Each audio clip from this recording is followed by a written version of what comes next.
ಒಂದೂವರೆ ವರ್ಷದಲ್ಲಿ ಗ್ಯಾರಂಟಿ ಯೋಜನೆಗಳಡಿ 1,20,000 ಕೋಟಿಯಷ್ಟು ಹಣವನ್ನು ಜನರಿಗೆ ನೇರವಾಗಿ ನೀಡಲಾಗಿದೆ. ಜನರ ಕೈಗೆ ಇಷ್ಟೊಂದು ಹಣ ಕೊಟ್ಟ ಸರ್ಕಾರ ಪ್ರಪಂಚದಲ್ಲಿ ಇದ್ದರೆ ಅದು ರಾಜ್ಯದ ಕಾಂಗ್ರೆಸ್ ಸರ್ಕಾರ ಎಂದು ಸಚಿವ ಕೃಷ್ಣ ಬೈರೇಗೌಡ ತಿಳಿಸಿದರು. ಪಟ್ಟಣದ ವಾರ್ಡ್ ನಂ. 2ರಲ್ಲಿ ರೈಲ್ವೆ ನಿಲ್ದಾಣದ ರಸ್ತೆಯಲ್ಲಿ ನೂತನ ಕಾಂಗ್ರೆಸ್ ಭವನ ನಿರ್ಮಾಣಕ್ಕೆ ಶನಿವಾರದಂದು ಭೂಮಿ ಪೂಜೆ ನೆರವೇರಿಸಿ ಮಾತನಾಡಿದ ಅವರು, ಕಾಂಗ್ರೆಸ್ ಸರ್ಕಾರ ಬಡವರು, ರೈತರ ಪರವಾಗಿ ಕೆಲಸ ಮಾಡುತ್ತಿದೆ. 1,20,000 ಕೋಟಿ ಹಣವನ್ನು ಜನಗಳ ಕೈಗೆ ನೇರವಾಗಿ ಕೊಟ್ಟಿದ್ದೇವೆ. ಇದನ್ನು ಯಾವ ಸರ್ಕಾರವೂ ಪ್ರಪಂಚದಲ್ಲಿ ಮಾಡಿಲ್ಲ. ಕರ್ನಾಟಕದಲ್ಲಿ ಮಾತ್ರ ಕಾಂಗ್ರೆಸ್ ಸರ್ಕಾರ ಮಾಡಿದೆ. ಒಂದು ಕುಟುಂಬಕ್ಕೆ ತಿಂಗಳೊಂದಕ್ಕೆ 5-6 ಸಾವಿರ ಸಿಗುತ್ತಿದೆ. ಇಂತಹ ಯೋಜನೆ ಯಾರೂ ಮಾಡಿಲ್ಲ. ಯಾವ ಜಾತಿ, ಪಕ್ಷ ನೋಡಿಲ್ಲ. ಎಲ್ಲರಿಗೂ ಸಮಾನವಾಗಿ ಮಾಡಿಕೊಟ್ಟಿದ್ದೇವೆ. ಎಲ್ಲರೂ ನಮ್ಮವರೇ, ಎಲ್ಲ ಒಂದೇ ಕುಟುಂಬಕ್ಕೆ ಸೇರಿದವರು. ಜಾತಿ, ಧರ್ಮ ನೋಡಿ ಗ್ಯಾರಂಟಿ ಕೊಡುತ್ತಿಲ್ಲ. ಎಲ್ಲರನ್ನೂ ಸಮಾನವಾಗಿ ತೆಗೆದುಕೊಂಡು ಹೋಗುತ್ತಿದ್ದೇವೆ. ಶ್ರವಣಬೆಳಗೊಳ ವಿಧಾನಸಭಾ ಕ್ಷೇತ್ರದ ಕಾಂಗ್ರೆಸ್ ಮುಖಂಡರು ಎಲ್ಲರನ್ನೂ ಸಮಾನವಾಗಿ ತೆಗೆದುಕೊಂಡು ಹೋಗುತ್ತಿದ್ದಾರೆ. ಮುಂಬರುವ ಗ್ರಾಮ ಪಂಚಾಯಿತಿ, ತಾಲೂಕು ಪಂಚಾಯಿತಿ, ಜಿಲ್ಲಾ ಪಂಚಾಯಿತಿ, ಪುರಸಭೆ ಹಾಗೂ ಹೇಮಾವತಿ ಸಹಕಾರ ಸಕ್ಕರೆ ಕಾರ್ಖಾನೆ ಚುನಾವಣೆಯಲ್ಲಿ ಕಾರ್ಯಕರ್ತರು, ಮುಖಂಡರು, ರಾಜ್ಯ ಕಾಂಗ್ರೆಸ್ ಸರ್ಕಾರದ 5 ಗ್ಯಾರಂಟಿ ಯೋಜನೆಗಳಿಂದ ಪ್ರತಿ ಕುಟುಂಬಕ್ಕೂ ಸಿಗುತ್ತಿರುವ ಸೌಲಭ್ಯಗಳ ಕುರಿತು ಮತದಾರರಿಗೆ ಮನವರಿಕೆ ಮಾಡಿಕೊಡುವ ಮೂಲಕ ಪಕ್ಷ ಸಂಘಟನೆಗೆ ಮುಂದಾಗುವಂತೆ ಸಲಹೆ ನೀಡಿದರು. ವಿಧಾನ ಪರಿಷತ್ ಮಾಜಿ ಸದಸ್ಯರಾದ ಎಂ.ಎ. ಗೋಪಾಲಸ್ವಾಮಿ ಮಾತನಾಡಿ, ತಾಲೂಕಿನಲ್ಲಿ ಕಾಂಗ್ರೆಸ್ ಭವನ ನಿರ್ಮಾಣ ಮಾಡುವುದು ತಾಲೂಕಿನ ಕಾಂಗ್ರೆಸ್ ಕಾರ್ಯಕರ್ತರು ಹಾಗೂ ಮುಖಂಡರ ದಶಕಗಳ ಕನಸು. ಕಾಂಗ್ರೆಸ್ ಸರ್ಕಾರದ ಮುಖ್ಯಮಂತ್ರಿ ಸಿದ್ದರಾಮಯ್ಯ ಮಾರ್ಗದರ್ಶನ, ಉಪ ಮುಖ್ಯಮಂತ್ರಿ ಡಿ.ಕೆ. ಶಿವಕುಮಾರ್ ನಾಯಕತ್ವ ಹಾಗೂ ಜಿಲ್ಲಾ ಉಸ್ತುವಾರಿ ಸಚಿವ ಕೃಷ್ಣ ಬೈರೇಗೌಡ ನಾಯಕತ್ವದಲ್ಲಿ ನನಸಾಗುತ್ತಿದೆ. ಪಕ್ಷದ ಅನುದಾನದ ಜೊತೆಯಲ್ಲಿ ಸ್ಥಳೀಯ ಕಾರ್ಯಕರ್ತರು, ಮುಖಂಡರು ನೀಡುವ ಸಹಕಾರದಿಂದ 2 ಅಂತಸ್ತಿನ ಸುಸಜ್ಜಿತ ಭವನ ನಿರ್ಮಾಣ ಮಾಡಲಾಗುವುದು. 2ನೇ ಮಹಡಿಯಲ್ಲಿ ವಿದ್ಯಾರ್ಥಿಗಳಿಗೆ ಕಲಿಕೆಗೆ ಅನುಕೂಲವಾಗಲೆಂದು ಕೋಚಿಂಗ್ ತರಗತಿ, ಮಹಿಳೆಯರಿಗೆ ಹೆಚ್ಚಿನ ನೆರವು ಕಲ್ಪಿಸುವ ನಿಟ್ಟಿನಲ್ಲಿ ಸ್ತ್ರೀಶಕ್ತಿಯ ಹಾಗೂ ಸ್ವಸಹಾಯ ಸಂಘಗಳ ಸದಸ್ಯರಿಗೆ ತರಬೇತಿ ಸೇರಿದಂತೆ ಮಹಿಳಾ ಸಬಲೀಕರಣಕ್ಕೆ ಹಲವು ಕಾರ್ಯಕ್ರಮಗಳನ್ನು ಹಮ್ಮಿಕೊಳ್ಳಲಾಗಿದೆ. ಈ ಕಾರ್ಯಕ್ರಮದಲ್ಲಿ ಲೋಕಸಭಾ ಸದಸ್ಯ ಶ್ರೇಯಸ್ ಎಂ. ಪಟೇಲ್ ಮಾತನಾಡಿದರು. ಬ್ಲಾಕ್ ಕಾಂಗ್ರೆಸ್ ಅಧ್ಯಕ್ಷರಾದ ಜೆ.ಎಂ. ರಾಮಚಂದ್ರ, ಎಂ.ಕೆ. ಮಂಜೇಗೌಡ ಮಾತನಾಡಿದರು.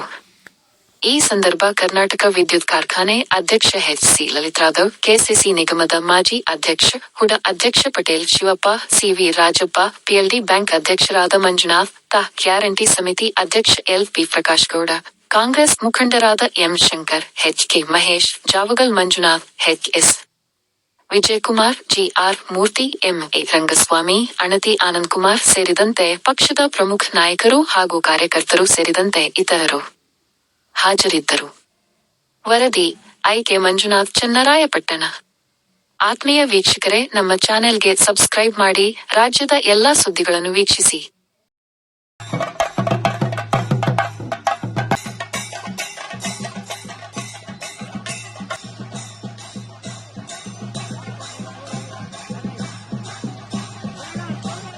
ಕಾರ್ಯಕರ್ತರುಗಳು ನಮ್ಮ ಜವಾಬ್ದಾರಿ ಏನಂತ ಹೇಳಿದ್ರೆ ಅದನ್ನ ಮನವರಿಕೆ ಮಾಡುವಂತ ಕೆಲಸವನ್ನ, ಮತದಾರರಲ್ಲಿ ಮಾಡುವಂತ ಕೆಲಸವನ್ನ ನಾವು ಮಾಡಬೇಕು.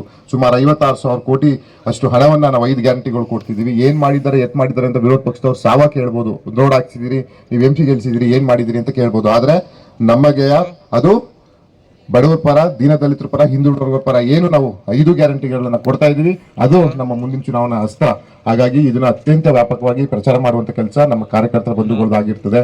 ಜೊತೆಗೆ ಅತ್ಯಂತ ಕ್ರಿಯಾಶೀಲವಾಗಿ ನಮ್ಮ 2 ಬ್ಲಾಕ್ ಕಾಂಗ್ರೆಸ್ನ ಅಧ್ಯಕ್ಷ ಅಂತಹ ಮಂಜಣ್ಣ ಅವರು, ರಾಮಚಂದ್ರ ಅವರು ಅತ್ಯಂತ ಕ್ರಿಯಾಶೀಲವಾಗಿ ಕೆಲಸವನ್ನ ಮಾಡ್ತಿದ್ದಾರೆ. ಪಿಸಿಸಿ ಸದಸ್ಯರುಗಳಾಗಿರ್ಬೋದು, ನಮ್ಮ ಗೋಪಾಲಣ್ಣ ಅವರ ನೇತೃತ್ವದಲ್ಲಿ ಅತ್ಯಂತ ಬಲಿಷ್ಠವಾದಂತಹ ಒಂದು ಗುಣ ನಮ್ಮ ಸಂಘರ್ಷವನ್ನ ನಾವೆಲ್ಲ ಮಾಡೋಣ. ನಮ್ದು ಒಂದೇ ಗುರಿ, ಚನ್ನರಾಯಪಟ್ಟಣದಲ್ಲಿ ಕಾಂಗ್ರೆಸ್ ಬಾವುಟ ಹಾರಿಸುವಂತ ಕೆಲಸವನ್ನ ನಾವು ಮಾಡಬೇಕು. ಅದು ಯಾವುದೇ ಚುನಾವಣೆಗಳಾಗಿರ್ಲಿ, ನಾವು ನಮ್ಮ ತಾಯಿ ಯಾರು, ನಮ್ಗೆ ನಮ್ಮ ಕುಟುಂಬ, ನಮ್ಗೆ ಜನ್ಮ ಕೊಟ್ಟ ತಾಯಿಗೆ ನಾವು ಎಷ್ಟು ಗೌರವ ಕೊಡ್ತೀವೋ ಅಷ್ಟೇ ಗೌರವನ ನಾವು ಯಾವ ಪಕ್ಷದಲ್ಲಿ ಇದೀವಿ ಆ ಪಕ್ಷ, ನಮ್ಮ ಕಾಂಗ್ರೆಸ್ ಪಕ್ಷಕ್ಕೆ ನಾವು ಗೌರವ ಕೊಡುವಂತ ಕೆಲಸವನ್ನ ಮಾಡಬೇಕು.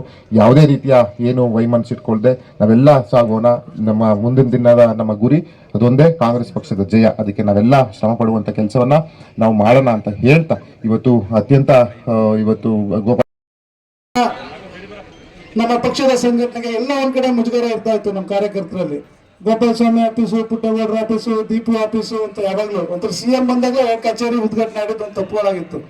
ಯಾರ್ದು ಬೇಡ ಅಂತ ನಮ್ಮ ಸಿದ್ದರಾಮಯ್ಯ, ಡಿ.ಕೆ. ಶಿವಕುಮಾರ್ ನೇತೃತ್ವದಲ್ಲಿ ಬೈತಿ ಸುರೇಶು ಮತ್ತು ನಮ್ಮ ಕೃಷ್ಣ ಬೈರೇಗೌಡ ನಮ್ಮ 101 ಕಾಂಗ್ರೆಸ್ ಭವನ ಕಟ್ಟೋದ್ರಲ್ಲಿ ನಮ್ಮ ತಾಲೂಕಿಗೆ ಒಂದು ಅವಕಾಶವನ್ನ ನಮ್ಮ ಕೃಷ್ಣ ಬೈರೇಗೌಡರು ಬಯಲಿಸಿದ ಬಗ್ಗೆ ಅವರು ಪೂರಕವಾಗಿ ಆತ್ಮೀಯವಾಗಿ ಅವರಿಗೆ ಉತ್ಪೂರ್ವಕ ಸುಸ್ವಾಗತ ಮತ್ತು ಅಭಿನಂದನೆಗಳನ್ನ ನಾನು ತಿಳಿಸ್ತಾ, ಹಾಗೆ ವರ್ಕಿಂಗ್ ಪ್ರೆಸಿಡೆಂಟ್ ಶಶಿ ಅವ್ರಿಗೂ ಅದರ ಅವ್ರಿಗೂ ಕೂಡ ನಾನು ಅಭಿನಂದನೆಗಳನ್ನ ತಿಳಿಸ್ತಾ, ವೇದಿಕೆ ಮೇಲೆ ನಮ್ಮ ಪಕ್ಷದ ಹಿರಿಯ ಮುಖಂಡರುಗಳಾದ ಸಿ ರಾಜಪ್ಪ ಅವರು, ವಿಜಯಣ್ಣ ಅವರು, ನಮ್ಮ ಬ್ಲಾಕ್ ಅಧ್ಯಕ್ಷರು ಮಂಜೇಗೌಡರು, ನಮ್ಮ ಶಂಕರಣ್ಣ, ನಮ್ಮ ಮತ್ತೊಬ್ಬರು ಬ್ಲಾಕ್ ಅಧ್ಯಕ್ಷರು ರಾಮಚಂದ್ರ ಅವರು, ಹಾಗೆ ಮೂರ್ತಿ ಅವರು, ಜಾವರ್ ಮಂಜು ಅವರು, ನರೇಶ್ ಶಿವಕುಮಾರ್ ನಮ್ಗೆ ಆಶೀರ್ವಾದ ನೀಡಿದ್ರೆ, ಜಿಲ್ಲಾ ಪಂಚಾಯತಿ ಚುನಾವಣೆ ನಡೆದಂತ ಸಂದರ್ಭದಲ್ಲಿ ನನ್ನ ಸಹೋದರ ಮತ್ತು ನಂಜುಂಡಪ್ಪ ಇಬ್ಬರು ಗೆಲ್ಲಕ್ಕೆ ಇಡೀ ಜಿಲ್ಲೆಯಲ್ಲಿ 2 ಗೆದ್ದಾಗ ಕೃಷ್ಣ ಬೈರೇಗೌಡರು 2 ಕ್ಷೇತ್ರಕ್ಕೆ ಕ್ಯಾನ್ವಸಿ ಬಂದಿದ್ರು, ಒಂದು ಗೆಯಲ್ಲಿ ಒಂದು ಜಾಗರು. ಆವಾಗ ರಂಗಸ್ವಾಮಿ ಗೆದ್ದ, ಅಲ್ಲಿ 40 ಓಟಲ್ಲಿ ಮಂಜುನಾಥ್ ಸೋತ. ಅದು ಒಂದು ಯುವ ಶಕ್ತಿಯನ್ನ ಕಟ್ತಕ್ಕಂಥ ಕೆಲಸವನ್ನ ನಾವಿರ್ಬೋದು, ದೀಪು ಇರ್ಬೋದು, ಅವ್ರ ಕೈ ಕೆಳಗೆ ಕೆಲಸ ಮಾಡಿರ್ತಕ್ಕಂಥದ್ದು. ಹಾಗಾಗಿ ನಿನ್ನೆ ಡಿ ಕೆ ಶಿವಕುಮಾರ್ ಅವರ ಹುಟ್ಟುಹಬ್ಬ ಇತ್ತು ಕೂಡ ನಮ್ಮ ಉಪಮುಖ್ಯಮಂತ್ರಿ, ಆದ್ರೂ ಕೂಡ ನಿನ್ನೆ ಹೋಮವನ್ನ ನಿನ್ನೆ ಪೂಜೆ ಮಾಡಿಬಿಟ್ಟಿದ್ರು ಸರ್. ನಿನ್ನೆ ಎಲ್ಲನೂ ಕೂಡ ಪೂಜೆ ಪುರಸ್ಕಾರಗಳನ್ನೆಲ್ಲ ಮಾಡಿದ್ದು. ಹಾಗಾಗಿ ಅವರ ಒಂದು ಕಾರ್ಯಕ್ರಮವನ್ನು ಕೂಡ ನೆನೀತಾ ನಮ್ಮ ಗುಡಿ ಭಟ್ರು ತಮಗೆಲ್ಲ ಗೊತ್ತಾಯಿದೆ, ನಿರಂತರ ನಿನ್ನೆಯಿಂದ ನಮಗೆಲ್ಲ ಪೂಜಾ ವ್ಯವಸ್ಥೆಯನ್ನ ಮಾಡಿದ್ದಾರೆ. ಅವರು ಕೂಡ ಉತ್ಪೂರ್ವಕ ಅಭಿನಂದನೆಗಳನ್ನ. ಕಚೇರಿ ಚನ್ನಪಟ್ಟಣದಲ್ಲಿ ಶ್ರೀಕಂಠಯ್ಯನವರ ಕಾಲದಿಂದ ಇಲ್ಲಿವರೆಗೂ ಎಲ್ಲಾ ಕಾರ್ಯಕರ್ತರು, ಈ ಕ್ಷೇತ್ರನೇ ಕಾಂಗ್ರೆಸ್ ಕ್ಷೇತ್ರ, ಆದ್ರೆ ವ್ಯತ್ಯಾಸ ಏನೇನೋ ವ್ಯತ್ಯಾಸದಿಂದ ಸ್ವಲ್ಪ ಅವಕಾಶ ತಪ್ಪಿದೆ. ಮುಂದಿನ ದಿನಗಳಲ್ಲಿ ನೀವು ನಾವೆಲ್ಲ ಸೇರಿ ಕಾಂಗ್ರೆಸ್ನ ಕಟ್ತಕ್ಕಂಥ ಕೆಲಸನ ಮಾಡೋಣ ಅಂತಕ್ಕಂಥ ಹೇಳ್ತಾ, ಈ ಕಾರ್ಯಕ್ರಮಕ್ಕೆ ಇವತ್ತು ಬಂದಿರತಕ್ಕಂಥ ನಮ್ಮ ನಾಯಕರ ಬಗ್ಗೆ 2 ಮಾತು ಹೇಳಲೇಬೇಕಾಗ್ತದೆ. ಭವನದ ಜೊತೆಗೆ ಕಾಂಗ್ರೆಸ್ ಪಕ್ಷನ ಕೂಡ ಗೆಲ್ಸ್ಕೊಳ್ತಕ್ಕಂಥ ಕೆಲಸ ಮಾಡಬೇಕು ಅಂತಕ್ಕಂಥ ಮಾತನ್ನ ಹೇಳಿ, ಇವತ್ತು ಕೃಷ್ಣ ಬೈರೇಗೌಡರು ಈ ರಾಜ್ಯದಲ್ಲಿ ವಿಶೇಷವಾಗಿ ಮುಂದೆ ಕೂತಿರ್ತಕ್ಕಂಥ ನಮ್ಮ ರೈತರು, ಹಳ್ಳಿಯಿಂದ ಬಂದಿರತಕ್ಕಂಥ ನಾನು ಕೂಡ ಒಂದು ಗ್ರಾಮದವನೇ, ನಾವಾಗ್ಲಿ ಪ್ರತಿಯೊಬ್ರು ಕೂಡ ಅವರ ಕೆಲಸನ ಶ್ಲಾಘಿಸಲೇಬೇಕಾಗ್ತದೆ. ಇವತ್ತು ಒಂದು ಪೌತಿ ಖಾತೆ ಮಾಡ್ಲಿಕ್ಕಿರ್ಬೋದು, ಖಾತೆ ಬದಲಾವಣೆ ಮಾಡ್ಲಿಕ್ಕಿರ್ಬೋದು, ಪೋಡಿ ಮಾಡ್ಲಿಕ್ಕಿರ್ಬೋದು, ಅಥವಾ ರೆವಿನ್ಯೂ ಇಲಾಖೆಗೆ ಸಂಬಂಧಪಟ್ಟಂಗೆ, ಕಂದಾಯ ಇಲಾಖೆಗೆ ಸಂಬಂಧಪಟ್ಟಂಗೆ ಬಹಳವಾರು ಕೆಲಸ ಮಾಡಬೇಕಾಗಿತ್ತು. ಇವತ್ತೆಲ್ಲನೂ ಕೂಡ ಸಂಯೋಜನೆ ಮಾಡಿ ಕೂರಿಸವ್ರೆ. ಎಲ್ರಿಗೂ ಅವ್ರವ್ರ ಹಕ್ಕು, ಒಂದು 16 ಕುಂಟೆ ಇರ್ಬೋದು, 16 ಎಕರೆ ಇರ್ಬೋದು, 6 ಎಕರೆ ಇರ್ಬೋದು, 4 ಎಕರೆ ಇರ್ಬೋದು, ಅದೆಲ್ಲದನ್ನು ಈ ಖಾತಾ ಮಾಡೋದ್ರ ಮೂಲಕ ಅವ್ರವ್ರಿಗೆ ಸಲ್ಬೇಕು ಅಂತಕ್ಕಂಥದ್ದು ಒಂದಾದ್ರೆ, ಈ ನಮ್ಮ ದುರಸ್ತ್ ಮಾಡ್ತಕ್ಕಂಥ ಒಂದು ದಂಧೆ ಮಾಡ್ಕೊಂಡು ಕೂತಿದ್ರು, ಅದನ್ನು ಕೂಡ ತುಂಬಾ ಸುಲಲಿತ ಮಾಡಿ ಡಿಪಾರ್ಟ್ಮೆಂಟ್ ಇಂದನೇ ಸರ್ವೆ ಮಾಡಿ ಅವರಿಗೆ ದುರಸ್ತ್ ಮಾಡಿಕೊಡ್ತಕ್ಕಂಥ ಕೆಲಸನೂ ಕೂಡ ನಮ್ಮ ಚನ್ನರಾಯಪಟ್ಟಣ ಭಾಗದಲ್ಲಿ ಕಾಂಗ್ರೆಸ್ಗೆ ಒಂದು ಶುಭ ದಿನ ಅಂತ ಹೇಳ್ಬೋದು. ಶ್ರೀಯುತ ಶ್ರೀಕಂಠಯ್ಯನವರು ಬಹಳ ರಾಜ್ಯದ ಪ್ರತಿಷ್ಠಿತ ಮಂತ್ರಿಗಳಷ್ಟೇ ಅಲ್ಲ, ರಾಜ್ಯದ ಮುಂಚೂಣಿ ನಾಯಕರು ಕೂಡ ಆಗಿದ್ದಂಥವರು ಶ್ರೀಕಂಠಯ್ಯನವರು. ಅವ್ರನ್ನ ನಾವು ಸ್ಮರಿಸಲೇಬೇಕು ಈ ಸಂದರ್ಭದಲ್ಲಿ. ಅವರು ಅಡಿಪಾಯ ಹಾಕಿ ಈ ತಾಲೂಕಿನಲ್ಲಿ ಬಹಳ ಭದ್ರ ಬುನಾದಿಯನ್ನ ಕಾಂಗ್ರೆಸ್ಗೆ ಹಾಕಿ ಕೊಟ್ಟು ಬಹಳ ವರ್ಷಗಳ ಕಾಲ ಇಲ್ಲಿ ಚೆನ್ನಾಗಿ ಬೆಳೆಸೋದರ ಜೊತೆಗೆ ಈ ತಾಲೂಕಿನ ಅಭಿವೃದ್ಧಿಗೂ ಶ್ರೀಕಂಠಯ್ಯನವ್ರದ್ದು ಕೊಡುಗೆ ಇದೆ. ಹಾಗೆ ಹಾಸನ ಜಿಲ್ಲೆಯ ಅಭಿವೃದ್ಧಿಗೂ ಕೂಡ ಶ್ರೀಕಂಠಯ್ಯನವರು, ಪುಟ್ಟಸ್ವಾಮಿಗೌಡರು ಇವ್ರದ್ದು ಬಹಳ ದೊಡ್ಡ ಕೊಡುಗೆ ಇದೆ. ಹಾಗೆ ರಾಜ್ಯದಲ್ಲೂ ಕೂಡ ಮಾನ್ಯ ಶ್ರೀಕಂಠಯ್ಯನವರು ಒಬ್ಬ ಬಹಳ ಪ್ರಭಾವಿ ನಾಯಕರು ಆಗಿದ್ದಂಥವ್ರು. ರಾಜ್ಯದ ಚುಕ್ಕಾಣಿ ಹಿಡಿಯತಕ್ಕಂಥ ಅವಕಾಶಗಳನ್ನು ಕೂಡ ಬಹಳ ಹತ್ತಿರದಿಂದ ನೋಡಿದಂಥವ್ರು ಶ್ರೀಕಂಠಯ್ಯ. ಅವರು ಪಕ್ಷವನ್ನ ತುಂಬಾ ಚೆನ್ನಾಗಿ ಕಟ್ಟಿದ್ರು.